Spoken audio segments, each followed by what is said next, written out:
नमस्कार साथियों, मैं हूं चरण सिंह राजपूत और आप देख रहे हैं फाइट फॉर राइट। किसान का बेटा होने के नाते मेरा मन करता है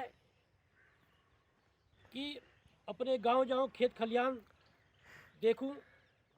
और मैं जब भी अपने गांव आता हूं तो अपने खेतों पर ज़रूर आता हूं। खेतों को आने का बड़ा कारण ये भी है कि मुझे किसान का बेटा होने के नाते खेती से लगाव रहा है। और एक आना आसान इसलिए भी हो जाता है कि हमारे जो खेत है यहाँ पर वो बिल्कुल गांव से लगे हुए हैं। आज मेरा मन कर रहा है कि अपने बचपन, अपने गांव और जो यहाँ पर किस तरह से गांव का विकास हुआ उस पर बात करी जाए। तो साथियों, ये इधर प्राइमरी स्कूल है। यहाँ पर इसी प्राइमरी स्कूल में हमने प्राथमिक शिक्षा प्राप्त की है। और ये देखिए, ये तालाब यहाँ पर आज की तारीख में सूखा हुआ है, समुद्र शोक इसमें है, लेकिन किसी समय ये बहुत बड़ा तालाब था और यहाँ गांव के सारे मवेशी यहाँ पर नहलाए जाते थे और गांव का सारा पानी यहाँ पर आता था। ये जो आज यहाँ पर देखिए, यहाँ पर टंकी का निर्माण हो रहा है जो गांव को स्वच्छ पानी दिया जाएगा। यह खलियान था, यहाँ पर हम लोग जो है खेला करते थे।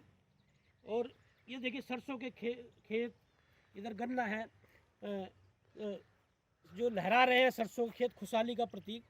मतलब गांव में आकर जो है मन खुश हो जाता है।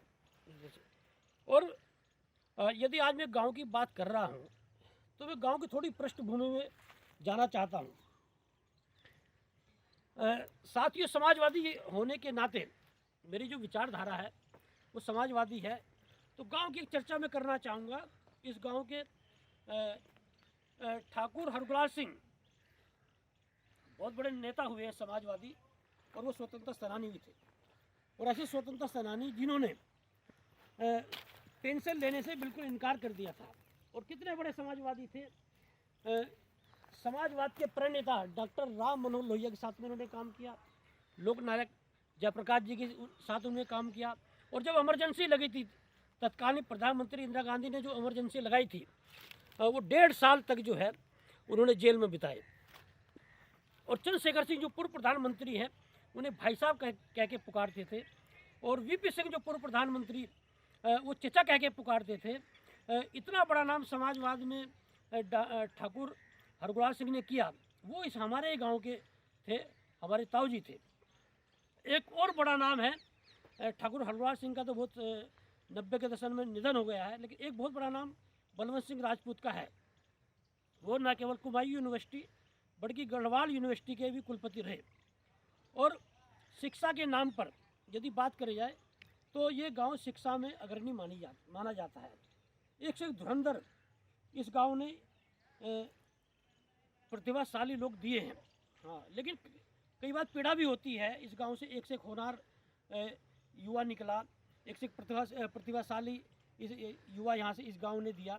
लेकिन गांव के विकास में या यहाँ पर आकर देखने के लिए लोगों का जो है उदासीन रवैया है, इसे कहते हुए मुझे कोई हिचकिचाहट नहीं हो रही है। उसका सीधा सीधा प्रमाण तालाब है कि जब तालाब, इस तालाब में मछली पालन भी हो सकता है। इस तालाब में स्वस्थ करके, जैसे इस समय आप देख रहे हैं गंदगी है, इससे बीमारी फैलने की भी आशंका है। जैसे प्राइमरी स्कूल है, 50-60 साल से यही प्राइमरी स्कूल है। या जूनियर हाई स्कूल भी खुल सकता था, या अस्पताल भी बन सकता था, या डिग्री कॉलेज भी खुल सकता था, इंटर कॉलेज भी खुल सकता था, और भी विकास हो सकता था। हालांकि मुझे प्रसन्नता हुई जब मैं आज आया कि गांव में एक टंकी का निर्माण हो रहा है। और जिसमें खड़न जैसे आ रहा था वहाँ पर देखा टूटा पड़ा, तो पता चला वहाँ पर पाइप डाले जा रहे हैं। तो ये तो कम से कम विकास है। और मुझे पता चला कि ये सिंचाई विभाग जो है उत्तर प्रदेश का, उस सिंचाई विभाग के माध्यम से ये टंकी का यहाँ पर निर्माण हो रहा है। तो मैं बात करना चाहूँगा, यदि आज मैं यहाँ पर आया हूँ गांव में, देखिए आज की तारीख में ये माना जाता है कि सरसों की जो खेती है उससे बढ़िया खेती नहीं है। क्योंकि इन दिनों में सबसे ज़्यादा यदि भाव बढ़ा है तो वो सरसों का बढ़ा है, तो लोग दिलचस्पी लेना लगे। जैसे इस क्षेत्र में ये माना जाता था कि गन्ना ही लोग उपजाते हैं, गन्ने की पैदावार ही ज़्यादा करते हैं, लेकिन मुझे प्रसन्नता हुई कि गाँव खेतों में घुसते ही सरसों के लहलाते खेत। जैसे मुझसे जब मैं अपने यहाँ बिजनौर, मुजफ्फरनगर, मुरादाबाद, मेरठ की गन्ना किसानों की पैरवी करता हूँ, तो मुझसे काफ़ी पत्रकार, काफ़ी नेता ये भी बोलते हैं कि यार पश्चिम उत्तर प्रदेश में इतना गन्ना ही क्यों उपजाते हो, दूसरी फसल भी उपजाइए। तो आज प्रसन्नता हुई गाँव में कि सरसों के लहलाते खेत मुझे गाँव में घुसते ही मिले। लेकिन गन्ना अभी भी बहुतायात में है। तो गन्ना जो है सामने यहाँ पर आप देख रहे होंगे। हाँ, और ये मैंने जब समीक्षा की, लोगों से बात की, मुझे थोड़ी प्रसन्नता हुई इस बार कि भुगतान को लेकर बड़ी समस्या थी बिजनौर में। यहाँ पर जैसे ये माना जाता है कि बरकातपुर शुगर मिल है, बूंद की शुगर मिल है, बिलारी शुगर मिल है, धामपुर शुगर मिल है, तो गन्ना भुगतान की बहुत बड़ी समस्या थी। लेकिन मुझे इस बार प्रसन्नता हुई कि गन्ना भुगतान किसानों का समय से हो रहा है, ये अच्छी बात। हालांकि बिलारी जो शुगर मिल है बिजनौर में, वहाँ गन्ना भुगतान की थोड़ी समस्या, वहाँ प्रोटेस्ट भी चल रहा है। तो इस बार जो है ये किसानों के संगठन की, आप यहाँ के बिजनौर के चाहे उनका आंदोलन समझ लीजिए, या जो है जो इस समय सरकार है उत्तर प्रदेश में वो किसानों पर ध्यान दे रही है, समझ लीजिए, कोई भी कारण हो।